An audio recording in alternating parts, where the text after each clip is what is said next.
తెలంగాణకు అసలైన జలద్రోహిగా మారిన బీఆర్ఎస్ పార్టీ 2004 నుండి 14లో ఉమ్మడి ఏపీలో ఆంధ్ర రాయలసీమ ప్రాజెక్టులకు వెళ్లిన కృష్ణా జలాలు 700 టీఎంసీలు.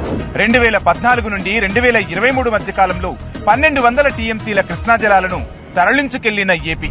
తెలంగాణకు 299 టీఎంసీల జలాలు సరిపోతాయని చెప్పి తెలంగాణ గొంతు కోసిన కేసీఆర్.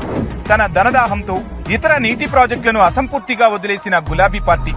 10 ఏళ్ల పాలనలో నీటి ప్రాజెక్టులకు 1,83,000 కోట్లు ఖర్చు చేసిన బీఆర్ఎస్ ప్రభుత్వం. కాళేశ్వరం పేరుతో ఇష్టారాజ్యంగా 1,00,000 కోట్లు దోచేసిన కేసీఆర్. 7,469 కోట్లతో పూర్తయ్యే కల్వకుర్తి, భీమా, నెట్టెంపాడుపై పూర్తి నిర్లక్ష్యం. ప్రాజెక్టులు రీడిజైన్ చేసి 1,000 కోట్ల దోపిడీకి ప్రాధాన్యమిచ్చిన కేసీఆర్ ఎందుకో.